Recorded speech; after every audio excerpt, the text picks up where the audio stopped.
সেদিন অন্নপ্রাশন বাড়িতে কি কি খেলাম চলো এই মিনি ব্লগে শেয়ার করা যাক। হ্যালো এভরিওয়ান, আমি পলি, তোমাদের ছোট্ট একটা মিনি ব্লগে অনেক অনেক স্বাগত জানাচ্ছি। আজ ছিল দেবপ্রিয়ার অন্নপ্রাশন। এইবার দেখো ওর মুখে ভাত দেওয়া হচ্ছে, তারপরেই ওকে আশীর্বাদ করে আমরা চলে আসলাম খাবার টেবিলে। আজ কি কি খেলাম সেগুলো চলো শেয়ার করা যাক। সবার ফার্স্টে দেখো টিস্যু আর পাতা দিয়ে দিল। টিস্যুটাকে আমি যত্ন করে রেখে দিয়েছিলাম হাত মোছার জন্য, কারণ আমি রুমাল নিতে ভুলে গেছি। ফার্স্ট দিল চিংড়ি মাছের পকোড়া, কিছুক্ষণ ওপরে তাকিয়ে নিয়ে পিউ বললে বেশ ভালোই হয়। এরপরে দিয়ে দিল কড়াইশুটির কচুরি আর তার সাথে পনির দিয়ে কাবলি ছোলা দিয়ে একটা তরকারি। এটা কিন্তু ভীষণ ভালো হয়েছিল। দাঁড়াও এরপরে আরো ডিশ আছে। এই দেখো ফার্স্টে দিয়েছিল সাদা ভাত, তারপরে দিয়েছিল ডাল আর চিপস। এটা আমি লেবু দিয়ে চটকে খেয়েছিলাম। প্রকৃতি প্রেমিক মানুষ কিনা, সেই কারণে জানলার ধারে বসে বসে খাবারগুলো খাচ্ছিলাম। এরপরে পাতে পড়লো ইঁচড় চিংড়ি। আমি কিন্তু একটাও চিংড়ির ডিশ খাইনি, কেননা চিংড়ি মাছ আমি একেবারেই খাই না। তারপরে দেখো চলে আসলো দই কাতলা, যেটা আমার বোন আঙুল চেটে চেটে খাচ্ছে, আর আমার তো এইটুকু খেয়ে পেট ভরে গেছিল। তারপরে আমের চাটনি দিয়ে দিল, আর তার সাথে ছিল পাঁপড়। মূলত চাটনি পাঁপড়টাই আমার বেশি ভালো লাগে সব নিমন্ত্রণ বাড়িতে। তারপরে দু রকমের মিষ্টি দিয়ে দিল। ভাবলাম ভিডিও করার জন্য মিষ্টি নেবো, তারপরে অন্য কাউকে চালান করে, বাট কেউ নিল না। আমাকে হজমলার এই ফ্লেভারটা দিয়ে চলে গেছে। সবাই বললো এই ফ্লেভারটা ভালো না, বাট আমার তো লাস্টে ভালোই লেগেছে। তারপরে মিষ্টিগুলো খেয়ে নিলাম। তো আমাদের টেবিলে সবচেয়ে অপরিষ্কার ভাবে যে খেয়েছে,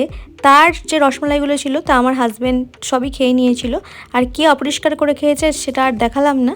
যাই হোক, লাস্টে সবচেয়ে পরিষ্কার করে পিউই খেয়েছিল। তারপরে আমি এই যে রসমালাইগুলো একটুখানি চুমুক দিয়ে দিয়ে খাচ্ছিলাম। আর এটা টেস্টটা তো দুর্দান্ত লেভেলের ছিল। তারপরে একটু স্কুটি চালাচ্ছিলাম আর কি। তারপরে একটুখানি সন্ধে হতেই ট্রেনের জন্য রওনা দিলাম আর বাড়ি এসে গেছিলাম।